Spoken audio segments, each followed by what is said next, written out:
Hi friends, Mahanadhi serial upcoming episode என்னென்னு பார்க்கலாம். இங்கே காவேரி தனியாக பிரித்து வச்சிடுறாங்களா, அதனால் விஜய் ஒன்றும் பண்ண முடியலை, இவங்க ஒன்றும் பண்ண முடியலை. ரெண்டு பக்கம் கைத்த கட்டி இழுக்கிற மாதிரி இழுத்து விட்டாங்க. உங்கள் பொண்ணுக்கும் எங்களுக்கு எந்த சம்மந்தமும் இல்லை, எங்கள் பொண்ணுக்கும் உங்கள் பையனுக்கும் எந்த சம்மந்தம் இல்லைன்னு சாரதா சொல்ல இங்கிட்டு பார்த்தா இங்கிட்டு தவிக்கிறாங்க. ஆனால் காவேரி இல்லாமல் நான் இல்லை அப்படின்ட்டு, காவேரி நீ வெளியே வருவியா வரமாட்டியா அப்படின்னு கத்தி கத்தி பார்க்குறாங்க. ஆனால் வெளியில் வரக்கூடாதுன்னு சொல்லிடுறாங்களா, அதனால் வராமே இருந்துடுறாங்க. பார்த்தா அழுதுகிட்டே போயிடாரு, நீ என்னை தேடி வருவே காவேரின்ட்டு போயிடாரு. இங்கே காவேரி என்ன பண்ணுறாங்க, அழுதுகிட்டே கிடக்குறாங்க. சாப்பிட சொல்கிறாங்க, சாப்பாடு வேணாங்கிறாங்க. சாப்பிடாட்டி கடடி, நீனா ஒரு முடிவெடுத்துல. ஏங்க எவ்வளோ நல்ல விஷயம் பண்ணியிருக்கா. அந்த நிமிஷம் 10 பைசா இல்லாமல் சிங்கிள் நோட்டுக்கு சிங்கிள் டீக்கு இதாத்திக்கிட்டு இருந்தான்னு சொல்லுவாங்களே, ஜிங்கி அடிச்சுட்டு இருந்தேன்ட்டு அந்த மாதிரி சிங்கி அடிச்சுட்டு இருந்தாங்க. இப்போ என்னன்னா ரொம்ப பேசுகிறாங்க, திமுர் வச்சு போச்சு. அவர் என்னமோ நடிகன் ஆகிட்டாராம், இந்த மாதிரி என்னன்னா அப்பள பிஸ்னஸில் ஆகிட்டாங்களாம். அப்பள பிஸ்னஸுக்கு பெருசாக விளம்பரம் கொடுத்ததே நம்ம தலைவர் தான், அதை மறந்துட்டாங்க. நன்றி கட்ட ஜென்மம் தாங்க தோணுது. அப்படி எனக்கு என்ன சொல்லணுன்னே தெரியல. இதில் பாவப்பட்ட ஜென்மம்னா விஜய் காவேரி பாவமாக தான் இருக்குது பார்க்கல. இங்கே பார்த்தீங்கன்னா காவேரி சாப்பிடவே இல்லை. சாப்பிடாம இருக்கிறதுனால ரொம்ப ஒரு மாதிரி ஆயிடுறாங்க.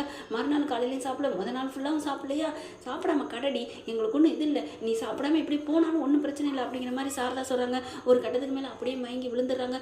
ஐயோ என்னாச்சு அப்படின்னு சொல்லிட்டு அக்கா நர்மதா துடிக்குதா.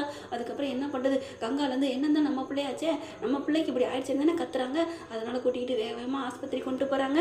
ஹாஸ்பிட்டலில் போய் சேர்த்துடுறாங்க. என்னாச்சு ஏதாச்சுன்னு பார்க்கல, சாப்பிடாம இருக்காங்க, அதான் மயக்கம் அப்படிங்கிறாங்க. ஃபுல் செக்கப் ஃபுல் இது எடுக்கிறாங்க, டெஸ்ட் எடுக்கிறாங்க. எடுத்துகிட்டு பார்த்தா அங்கே சேர்ந்துருக்கையில உமட்டி வாந்தி எடுக்கிறாங்க. ஏங்க உங்கள் பொண்ணு கன்சீவாக இருக்குது அப்படின்றாங்க. அப்படியே தூக்கி வாய் போடுது எல்லாத்துக்கும். என்னடி இப்படி ஒரு காரியத்தை பண்ணிட்டு வந்திருக்க அப்படிங்கல. அப்படியே அழுகுறாங்க. எதுக்குடி இது ஏண்டி பண்ண, பணத்துக்காகத்தான் இதுமா அம்மா அப்படின்னு சொல்லி அழுகுறாங்க. காவேரி என்னை பற்றி என்னம்மா நினச்சிட்ட, அப்பெல்லாம் இல்லைம்மா, அவர் என் மேலே உயிராக இருக்காருமா, நானும் அவர் மேலே உயிராக இருக்கேம்மா, நான் அவரை விட்டு என்னால் வாழ முடியாதுமா, அவர் தான் எனக்கு, அவர் எத்தனை கல்யாணம் பண்ணாலும் சரி பண்ணாமல் தான் சரி, நான் யாரையும் கல்யாணம் பண்ண மாட்டேன், அவர் தான் எனக்கு பிடிச்ச இந்த ஜென்மத்தில். இந்த ஆண்டவனா பார்த்து எனக்கு ஒரு குழந்தைய கொடுத்துட்டான், அவரோட நினைவு அந்த குழந்தைய பெற்றுட்டு நான் வாழ்ந்தாலும் வாழ்வேனே தவிர நான் வேறு எங்கிட்டுமே நான் யாரையுமே நினச்சி பார்க்க மாட்டேன். நீங்கள் என்னை அடித்து கொண்டாலும் சரி, செத்தாலும் அவனை ஒழிஞ்சு நான் என் புருஷன் விஜய் தவிர நான் யாரையும் நினச்சி கூட பார்க்க மாட்டேன் அப்படிங்கிறாங்க. இங்கே பாருடி, இந்த குழந்தை நமக்கு தேவையில்லை அப்படிங்கிறாங்க சாரதா. அதெல்லாம் முடியாதுங்கிறாங்க. டாக்டரை போய் பார்க்குறாங்க சாரதா. இது வேணாங்க, அவளுக்கு கல்யாணமே ஆகலை அப்படிங்கிற மாதிரி பேசுகிறாங்களா. இல்லையே அதில் தாலி பார்த்தனே அப்படின்னு அரசு சொல்கிறாங்க. இல்லைம்மா கேஸ் நடந்துட்டுருக்கு, டைவர்ஸ் ஆயிரும், அதனால தேவையில்லை, இது நாங்கள் பிறகு வேறு இடத்துல கட்டி கொடுக்கணும்னு நாங்கள் ஏழை ஆச்சுமா அப்படின்னு காலில் விழுகிறாங்க. காலில் விழுந்தானே பார்க்குறாங்க அவங்க டாக்டர். சரி விடுங்க, என்ன பண்ணுறது, பெத்த தாய்க்கு தான் அதோட வழி தெரியும்ட்டு சரின்னு சொல்லிடுறாங்க, சம்மதிச்சிடுறாங்க. காவேரி படுத்துருக்காங்களா, படுத்துட்டு ஊசியெல்லாம் போடுறாங்க.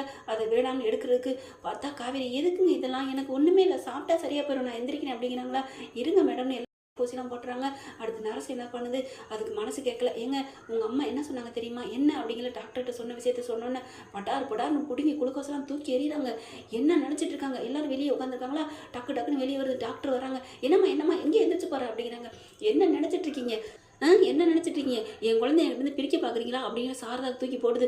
ஏம்மா உன் பிள்ளை நல்லா இருக்குன்னு நினைக்கிறேன், என் பிள்ளை மட்டும் நல்லா இருக்காமல் பிறக்கிறதுக்கு முன்னாடியே போகணுமா அப்படிங்கிற. டாக்டர் நீங்களாம் எவ்வளோ புனிதமானது, இப்படி பண்ணிட்டீங்களே. ஏம்மா டாக்டர் தொழில் புனிதமானதை நான் இல்லைங்களே, அதை விட தாய்மை புனிதமானதில் உங்கள் அம்மா அழுதாங்கம்மா, உனக்கு கல்யாணம் பண்ணணும், இனி ஏதோ விட்டுட்டு வந்துட்டியாமே, அவன் வேணான்னு சொல்லிட்டானமே அப்படி இப்படின்னு சொல்கிறாங்களா. அதெல்லாம் சொல்லி காலில் விழுந்து அழுதாங்கம்மா, அதனால தான் பாவப்பட்டுட்டோம், மற்றபடி நான் பணங்காசு காலம் அதை பண்ணலை அப்படிங்கிறாங்க.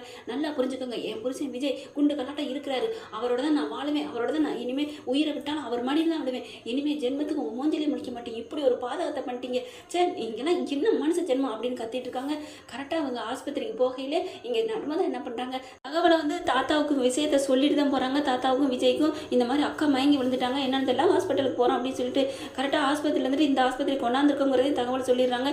எல்லாமே காவேரி ஃபோன்லேருந்து பண்ணிடுறாங்க. அவங்களுக்கு அப்படி என்னாச்சு ஏதாவது தெரியலன்னு வந்து நிற்கிறாரா.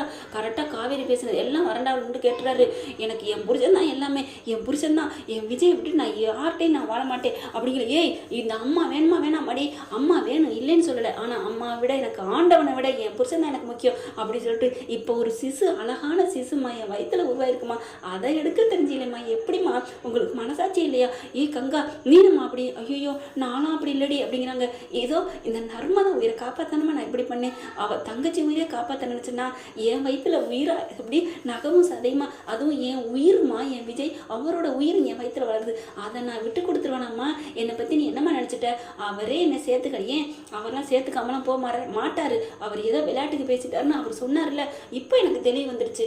அதனால் இந்த உலகம் எந்த மூலையில் இருந்தாலும் சரி அவர் நான் தான் வாழ்வோம். இனிமேல் உங்க கூட நான் இருக்கவே மாட்டேன். நீ என்ன சொன்னாலும் சரி, என் கூட பேசினாலும் சரி பேசாதையும் சரி, என் புருஷனோட நான் போகிறேன் அப்படின்னு சொல்லிட்டு வேகமாக அப்படி திரும்பி பார்க்குறாங்க. அப்படியே விஜய் அழுதுட்டு அப்படியே ஒரு கண்ணீர் மழுக நிற்கிறாங்க. அப்படியே காவேரினால ஒன்றும் பண்ண முடியல. அப்படியே ஸ்லோ மோஷனில் பறந்து ஓடி வர்றாங்க. ஓடி வந்து 2 பேரும் அப்படியே கட்டி பிடிச்சிக்கிறாங்களா. ஹாஸ்பிட்டலில் எல்லாருமே பார்க்குறாங்க, கை தட்டிடுறாங்க. இவங்க தான் உங்கள் ஹஸ்பண்டா? ஆமாம், இந்த நடந்ததெல்லாம் நாங்கள் கேட்டுக்கிட்டு இருந்தோம் அப்படின்னு எல்லாரும் அப்படியே ரிசப்ஷனில் உட்காந்து எல்லாரும் அப்படியே கை தட்டுறாங்க. சூப்பர்மா, இப்படி ஒரு லவ்வை நாங்கள் பார்த்ததே இல்லை அப்படிங்கிறாங்க. எல்லாரும் ஹாப்பியாகிறாங்க. தாத்தா நீங்கள் பார்த்தீங்கன்னா சந்தோஷம் தாத்தாவுக்கு தாங்கலை, டே வெல்டன்டா அப்படின்னு சொல்லிட்டு, எனக்கு மட்டும் சக்தி இருந்தால் உங்கள் 2 பேரையும் நான் தலைக்கு மேலே தூக்கிடுவேன் அப்படிங்கிறாங்க. வேணாம் தாத்தா, நான் என் முன்னாடி தூக்கிக்கிறேன் அப்படின்னு காவேரி தூக்குறாங்க. பார்த்துடா என் பேரன் கொள்ளு பேர் இருக்கான் அப்படிங்கிறாங்க.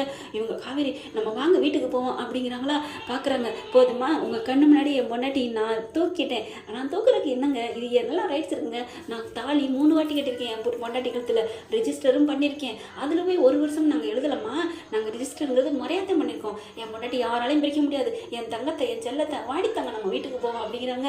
நர்மதா மாமா ஆல் த பெஸ்ட் மாமா அப்படிங்கிற, தேங்க்யூ என் தங்கம் அப்படின்னு தேங்க்யூ மாமா அப்படிங்கிறாங்க. அதுக்கப்புறம் பாட்டியும் சாரதான் அப்படி முறைச்சாக்க நிற்கிறாங்க.